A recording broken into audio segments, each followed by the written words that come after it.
Bom dia, irmãos, irmãs. Bom dia, nossos amigos que estão nos visitando. É um prazer nós estarmos aqui partilhando do estudo da Palavra de Deus. A última vez que eu estive presente aqui, nós falamos sobre 3 conceitos que farão a diferença na sua salvação. Hoje nós vamos, de uma certa forma, continuar esse tema, analisando o que realmente deve acontecer na vida de um cristão e que vai acabar repercutindo na igreja, repercutindo na família, repercutindo no mundo e na história dessa terra. Nós vamos iniciar, irmãos, analisando o livro de Jonas.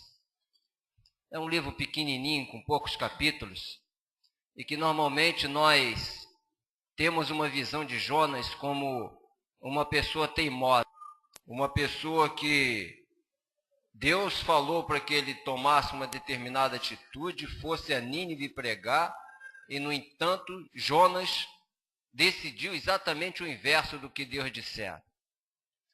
Mas existe uma visão que nós podemos ter de Jonas, que nem sempre nós analisamos quando nós estamos lendo essa história. É uma visão, às vezes, um tanto rápida. E Jonas era uma figura tão impressionante que ele tinha um relacionamento com Deus de intimidade tão grande que Deus respeitava a teimosia de Jonas. Mas essa visão de quem era Jonas, você vai ter inicialmente no capítulo 1, no final do verso 5. Havia uma tempestade. Jonas estava fugindo da missão que Deus designara. E ele estava dentro de um barco. E naquele barco, quando ele estava se deslocando, iniciou uma tempestade, uma grande tempestade. E ao acontecer aquela tempestade, o final do versículo nos diz assim: Jonas, porém, havia descido ao porão e se deitado e dormia profundamente. É interessante que Jonas, ele é um tipo de Jesus. Por isso que Jesus, uma certa vez, disse que nenhum sinal vos será dado senão o de Jonas. Este mesmo evento aconteceu com Cristo, quando ele, juntamente com os discípulos, atravessavam o mar, e eis que veio uma grande tempestade. Aonde estava Jesus? Jesus também estava dormindo, exatamente como Jonas estava dormindo aqui.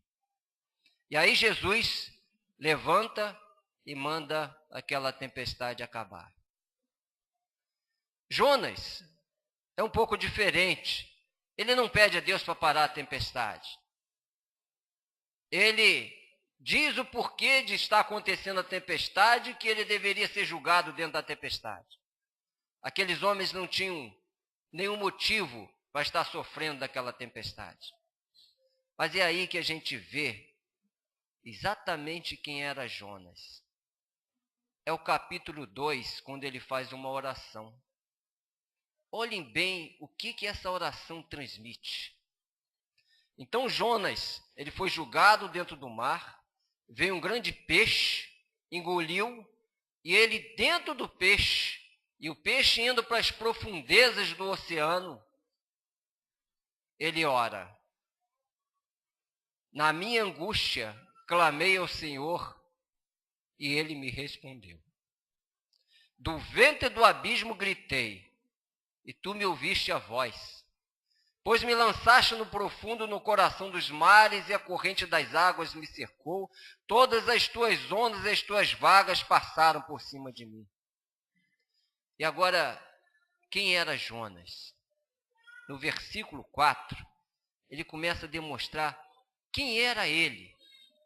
Porque eu, se porventura estivesse dentro de um ventre de um peixe, mergulhado no fundo do mar, Eu não sei se eu iria ter a mesma preocupação de Jonas. Olha a preocupação que ele teve. Então eu disse: lançado estou diante dos teus olhos. Tornarei porventura a ver o teu santo templo? Jonas não estava preocupado se estaria vivo ou se estaria morto. Ele estava preocupado se ele retornaria ao templo de Deus e ali ele poderia novamente no templo de Deus voltar a adorar a Deus. Esse era Jonas. As águas me cercaram até a alma, o abismo me rodeou e as algas se enrolaram na minha cabeça. Ele foi realmente até o fundo do oceano. Desci aos fundamentos dos montes, desci até a terra, cujos ferrolhos se correram sobre mim para sempre. Contudo, fizeste subir da sepultura a minha vida, ó Senhor meu Deus. Quando dentro de mim desfalecia a minha alma, eu me lembrei do Senhor e subiu a ti a minha oração no seu santo templo. E é interessante que, ao mesmo tempo, a preocupação dele de estar no santo templo de Deus, se ele iria retornar lá para orar, ele ao mesmo tempo chegou a uma conclusão de ali mesmo, dentro no ventre daquele peixe, ele ali mesmo poderia adorar o Deus e ele ali estaria como se estivesse no santo templo de Deus. Uma pessoa um tanto diferente, Jonas, um tanto diferente do que muitas vezes a gente analisa. Jonas era um homem que andava com Deus. Andava com Deus, igualzinho nós já vimos outros personagens. Em Gênesis, capítulo 6, ali relatam dois personagens, no capítulo 5 e no capítulo 6. Ele cita para nós, no capítulo 6, no verso 9, eis a história de Noé. Noé era homem justo e íntegro entre os seus contemporâneos. Noé andava com Deus. Um pouquinho antes, no capítulo 5, verso 24, andou Enoque com Deus, já não era porque Deus o tomou para si.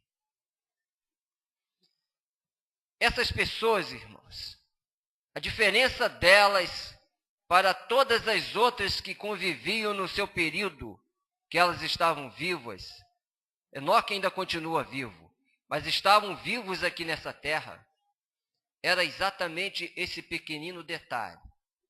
Eles andavam com Deus. Jonas dormia quando a tempestade ocorria. Jesus dormiu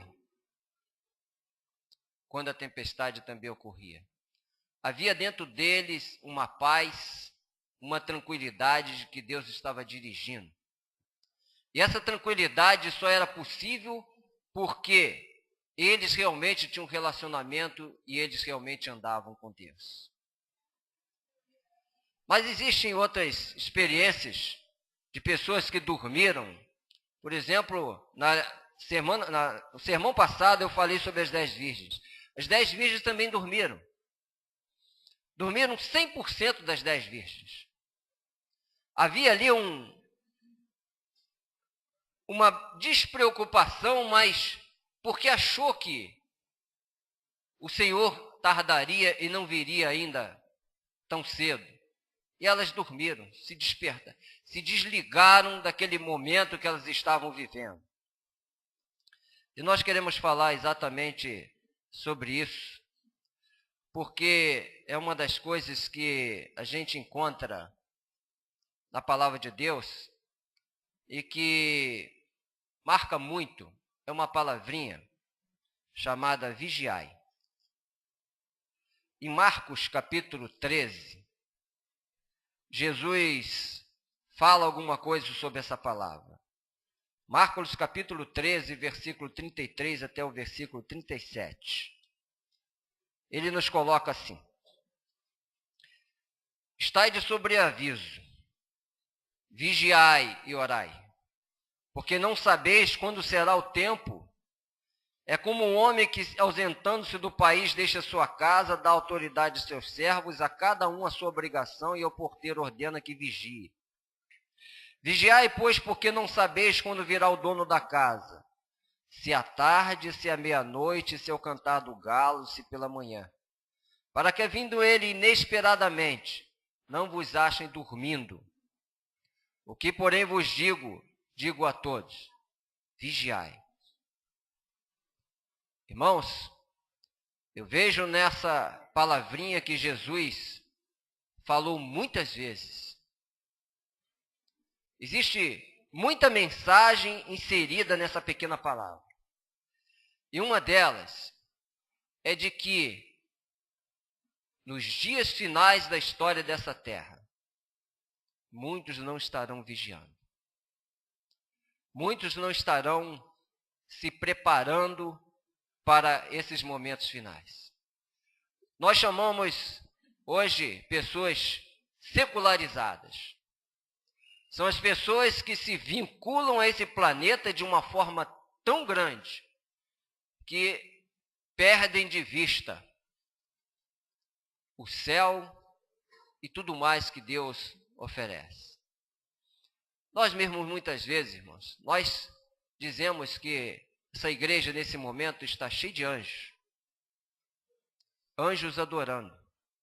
Mas muitas vezes nós apenas falamos isso, mas nós não cremos exatamente que isso está acontecendo. Muitas vezes nós dizemos que o Espírito Santo está aqui trabalhando, mas nós não vivemos essa experiência que a gente às vezes diz. Muitas vezes nós dizemos que Jesus está para voltar, mas os nossos atos, a nossa vida, não condiz exatamente com essa esperança, que é uma esperança real, que é uma esperança que deveria mover os nossos corações. Andar com Deus é muito mais do que simplesmente vir à igreja, do que fazer pequenas leituras da Bíblia, do que fazer o trabalho missionário, do que ter um cargo. É muito mais do que isso. Tanto que essas pessoas que nós mencionamos aqui andavam com Deus. Um deles continua andando com Deus e está vivo até hoje, que é Enoque. Os outros estão mortos, dormindo, mas estão aguardando salvos à volta de Jesus. Nós sabemos que essa história da terra, ela vai ter uma grande reviravolta. Nós sabemos que um dia vai ter um decreto dominical. Nós sabemos que um dia vai ter uma grande perseguição contra todos aqueles que guardam os mandamentos de Deus e têm a fé em Jesus. Esse é o desfecho que nós conhecemos e nós cremos que isso de fato vai ocorrer. Muitas vezes o mundo não está trilhando nesse caminho e às vezes a gente perde um pouco a esperança, perde um pouco essa visão e passa a olhar um pouco mais a visão desse planeta Terra. Mas sabemos que tudo isso vai ocorrer. Mas existe um grande risco por trás disso. É quando a gente coloca a nossa esperança unicamente e exclusivamente numa mensagem, numa notícia de jornal, de que está sendo assinado um decreto dominical.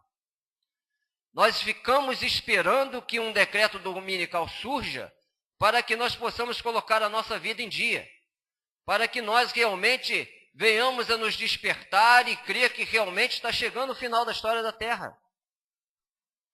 Enquanto esse decreto dominical não se apresenta, a gente mantém a nossa vida um pouco aqui e um pouco ali. Não andamos verdadeiramente com Deus. Andar com Deus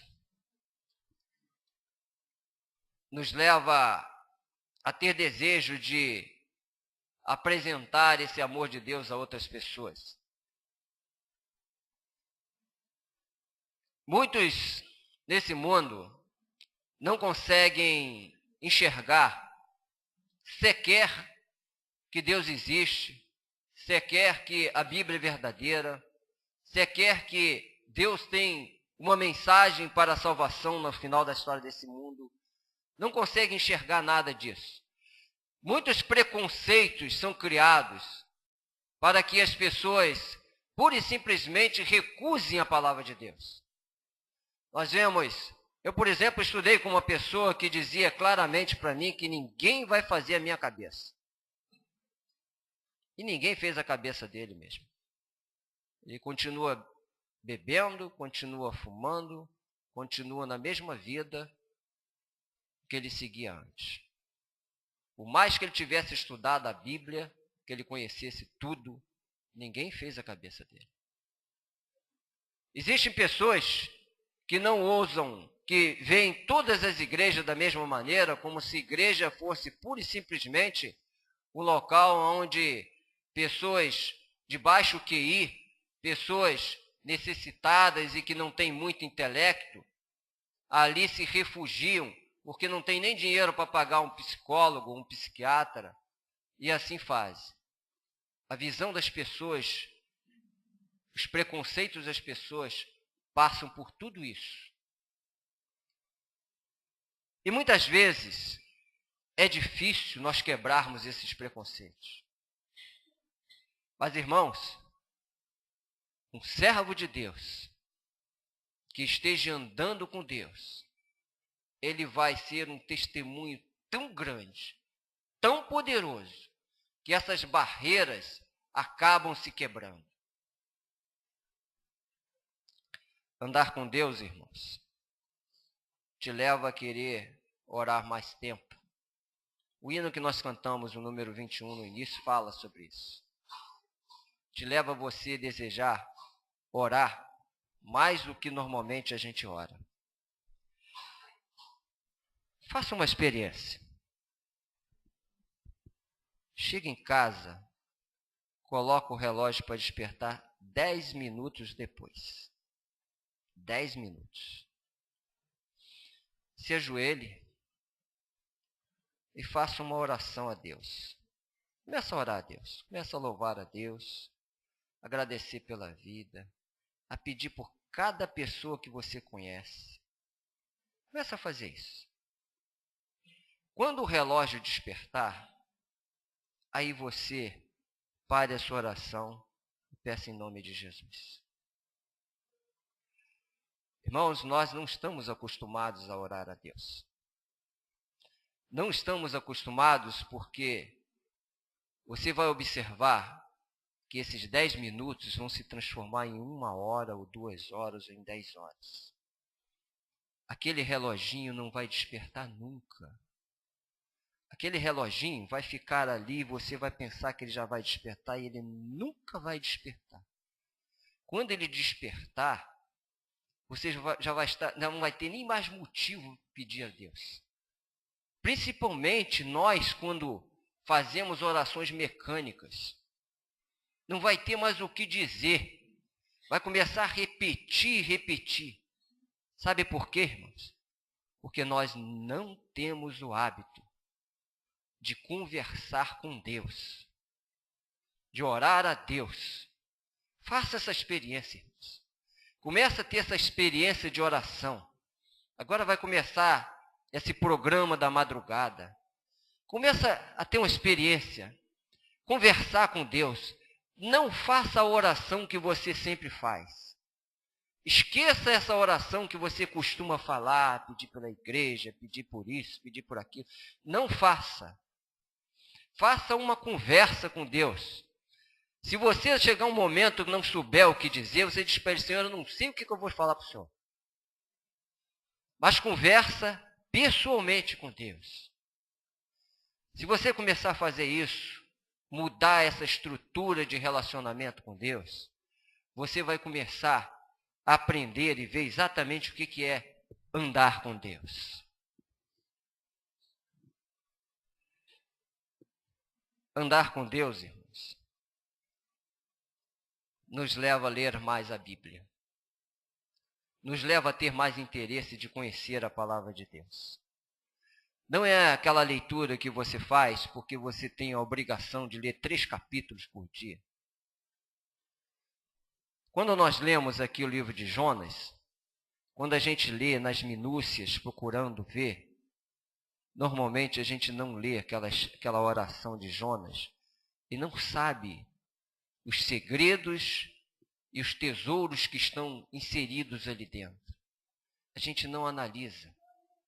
Mas quando a gente começa a andar com Deus, a palavra de Deus, ela cria um novo brilho. Ela começa a mostrar coisas dentro dela que nos impressionam e começa a nos mudar.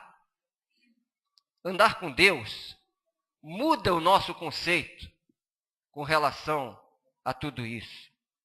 Segundo Pedro 3,14 diz, por essa razão, pois, amados, esperando estas coisas, empenhai-vos por ser desachado por ele em paz, sem mácula e irrepreensíveis. Abram sua Bíblia, irmãos, em Isaías, capítulo 53. Nós vamos imaginar um diálogo com Jesus aqui nesse capítulo 53. É um capítulo, é um dos mais lindos capítulos do Velho Testamento. Talvez de toda a Bíblia, porque ele antecipa quem seria Jesus e antecipa o que Jesus haveria de passar. Vamos imaginar, irmãos, que nós estaríamos aqui apresentando a Jesus antes que ele passasse por toda essa situação. E estaríamos apresentando a Jesus tudo o que ele haveria de acontecer com ele no período que ali ele passasse. Quem creu em nossa pregação e a quem foi revelado o braço do Senhor? Veja bem, e aí ele começa. Porque foi subindo como renovo perante ele, como raiz de uma terra seca. Não tinha aparência nem formosura, olhámo-lo, mas nenhuma beleza havia que nos agradasse. E aí você chegaria para Jesus e dissesse para ele assim, Senhor, o Senhor vai ser muito feio. O Senhor vai ser igual uma raiz de uma terra seca. Só tem pó, ressecada. O Senhor vai ser exatamente isso aqui. As pessoas vão olhar para o Senhor e vão dizer que o Senhor não tem aparência de nada. Muitos vão olhar e vão dizer, esse daí que é o Messias? Esse feioso magrelo, esse feio, esse horrível aí? Esse aqui é o Messias? Messias, eu imagino uma pessoa alta, bonita. No verso 3 ele diz assim, era desprezado e o mais rejeitado entre os homens. Homens de dores e que sabe o que é padecer. E como um de quem os homens escondem o rosto, era desprezado e dele não fizemos caso. Se você dissesse para Jesus que ele viria aqui a essa terra e que ele ia ser desprezado e que ele seria um homem de dores, e que você dissesse tudo isso para ele, você sabe o que ele iria dizer para você? Tudo bem. Isso ele iria dizer para você. No verso 4, continua dizendo, certamente ele tomou sobre si as nossas enfermidades e as nossas dores, levou sobre si, e nós o reputávamos por aflito, ferido de Deus e oprimido. Se você dissesse para Jesus que ele iria ser pregado, as suas mãos seriam pregadas na cruz, ele iria dizer para você, tudo bem. Se você dissesse para Jesus que os pés dele seriam pregados na cruz, e que ele não ia ter condição na cruz de respirar, ele ia dizer para você, tudo bem. Se você dissesse para Jesus que ele ainda jovem, o pai dele iria morrer, e que ele não iria poder pedir ao Deus, ao Pai, para ressuscitar o seu pai terreno, porque ele não poderia utilizar os seus poderes em causa própria, e que ele ia sofrer a ausência do seu pai, ele ia dizer para você, tudo bem. E se você dissesse para ele que a sua mãe terrena, Maria, iria acompanhar todo aquele sofrimento, ele também iria dizer: tudo bem. E o verso continua. Todos nós andávamos desgarrados como ovelha. Cada um se desviava pelo caminho, mas o Senhor fez cair sobre ele a iniquidade de nós todos. Ele foi oprimido e humilhado.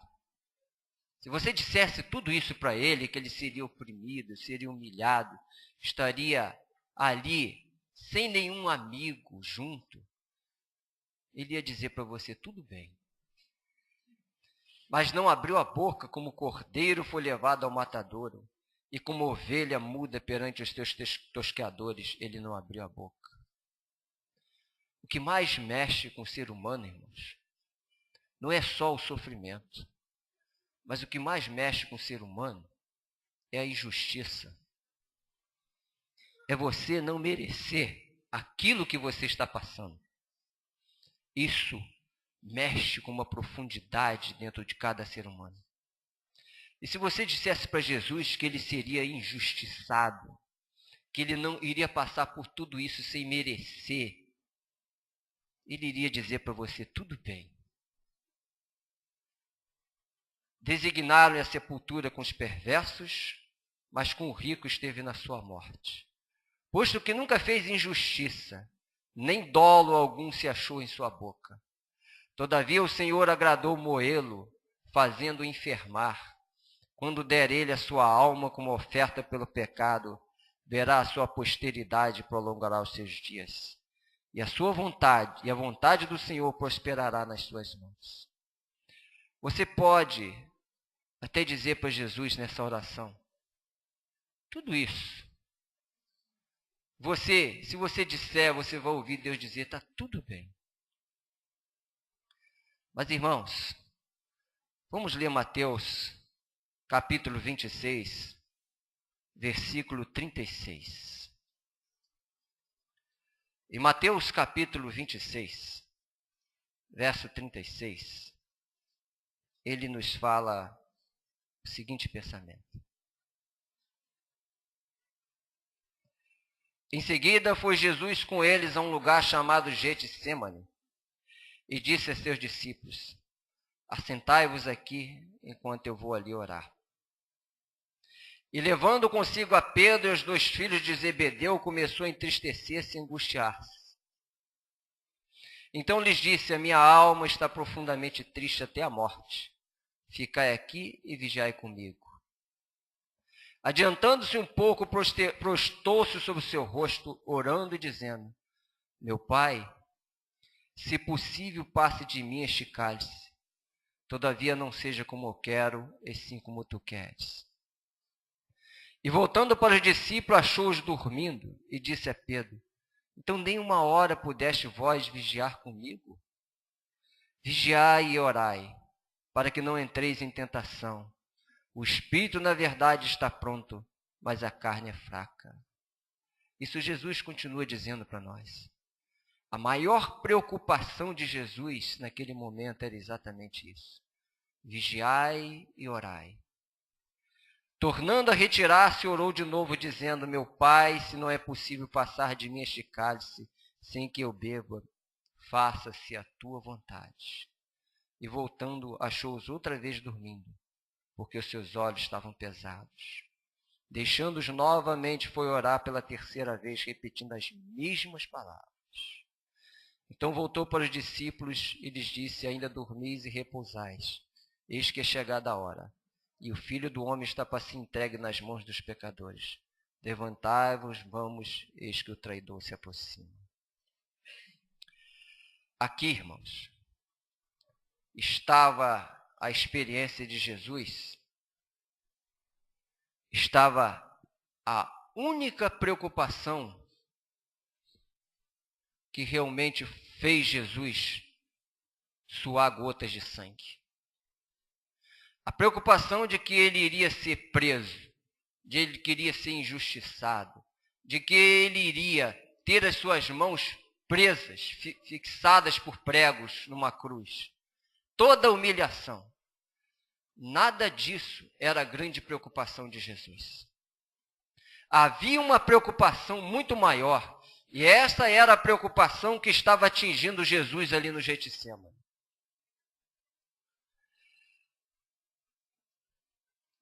Quando você lê já Jesus crucificado,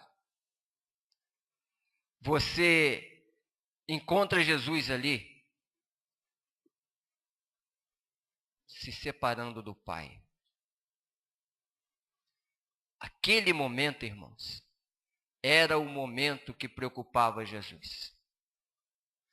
Aquilo era o que Jesus estava orando e pedindo para que, se possível, fosse passado aquele cálice. Era a grande angústia de Jesus, era que ele iria se separar do Pai, ele iria estar separado do Deus de amor, do seu Pai. Ali a Trindade estava se separando, irmãos. E aquela era a grande preocupação de Jesus. Por quê, irmãos? Porque aquele que anda com Deus, a única preocupação que tem é separar-se de Deus. Aquele que prova o amor de Deus na sua vida, a única preocupação que ele tem na sua vida é exatamente continuar na presença de Deus. Este, irmãos, é exatamente o que ocorre dentro de uma igreja. Todos os problemas, irmãos, que nós temos dentro da igreja, porque todos são seres humanos. Mas se a igreja, como membros, nós começarmos a nos vincular, a andar com Deus, todos esses problemas vão sumir. Tudo passa a ser uma coisa sem razão, sem lógica e sem porquê. No domingo à noite, às 8 horas da noite, o fantástico para você não vai ser tão fantástico. O fantástico para você às 8 horas da noite vai ser se deslocar e vir aqui à igreja ter um encontro com Deus. A novela de quarta-feira à noite não vai ter mais o brilho, nem a televisão, nem o filme, nada disso vai ter brilho quando você começar a realmente andar com Deus na sua vida. O brilho vai ser aqui na igreja, no culto de quarta-feira, no culto de oração. O trabalho missionário, irmãos, não vai ser um trabalho. Ele vai ser um prazer, porque você agora anda com Deus, a sua vida vai ser muito diferente. Aquilo que você dava valor não vai ter mais valor. O mundo começa a perder o seu brilho, começa a perder a sua importância. A moda, tudo, irmãos, que te separa de Deus, que te leva mais longe de Deus, vai começar a cair e você realmente vai passar a ter um sentido muito diferente na sua vida. Aquele que diz que está nele, 1 João 2, verso 6, também deve andar como ele andou. Ele ensinava que o cristão precisa ser puro de coração e de vida. Jamais deverá satisfazer-se com uma profissão vazia. Como Deus é santo em sua esfera, assim deve o homem caído mediante fé em Cristo ser santo na sua. Esta é a vontade de Deus, escreve o apóstolo Paulo, a vossa santificação. 1 Tessalonicenses 4, verso 3. Em todo o seu trato com o seu povo, o objetivo de Deus é a santificação da igreja. Ele os escolheu desde a eternidade para que fossem santos. Nós fomos escolhidos muito antes de ser planejados. A missão de Deus, que Deus arvorou para si, que é a missão de salvação, muito antes do homem ser criado, essa missão Deus já a tinha separado para si próprio. Irmãos, andar com Deus traz unidade. Andar com Deus traz perdão. Andar com Deus traz mudança na vida daqueles que estão próximos a nós, de todos aqueles que convivem conosco. Na casa de meu Pai, disse Jesus, tem muitas moradas. Mas Jesus também queria dizer com isso, mas se você hoje quiser antecipar, eu farei morada dentro do seu coração hoje. Jesus está ansioso, não é para te dar uma morada lá no céu, tão somente. Ele quer fazer morada no nosso coração aqui, ainda nessa terra. Vigiar, irmãos, é andar com Deus. Por isso a preocupação de Jesus o tempo todo. Vigiai e orai. Vigiar é andar com Deus. É estar sempre ligado nos céus, estar sempre procurando saber se a vontade de Deus para tudo que nós fazemos na nossa vida é exatamente aquela. Existe um outro texto do Espírito de Profecia,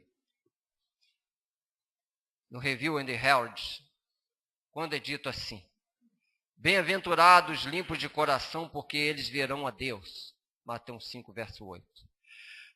300 anos, Enoque estivera procurando pureza de alma para que pudesse estar em harmonia com o céu.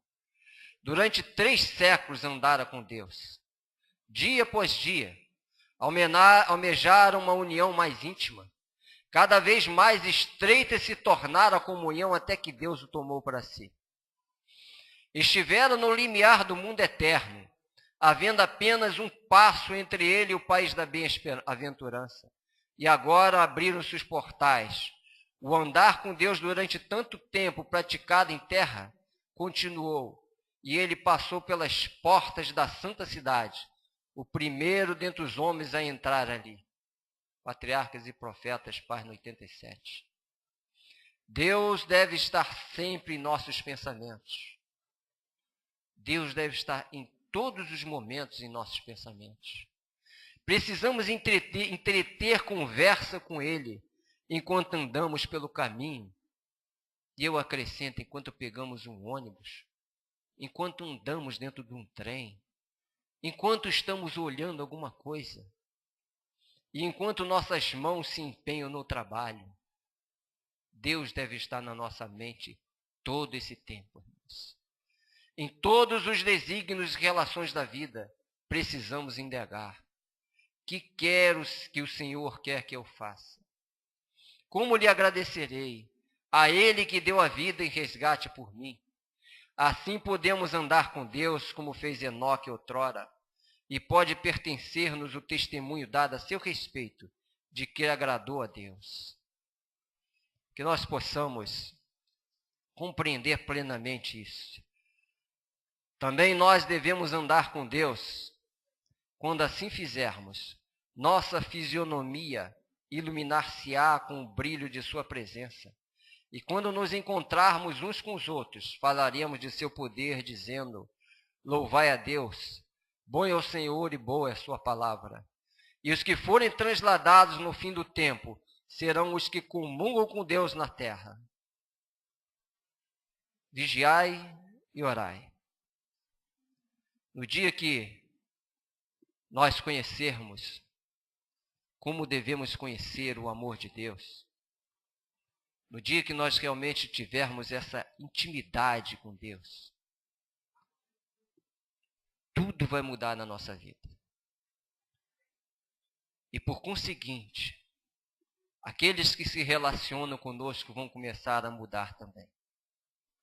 A igreja vai começar a mudar. O mundo vai olhar e vai começar a ver o que está acontecendo. Deus vai poder atuar na vida de cada um de nós. Por isso Jesus falou: vigiai. Este é o segredo de Jesus voltar breve a este mundo. Este é o segredo de terminar a história da terra. Andai com Deus, vigiai. Seremos totalmente diferentes do que somos. Aquele que diz que está nele, 1 João 2, verso 6, também deve andar como ele andou. Que Deus nos abençoe. Amém.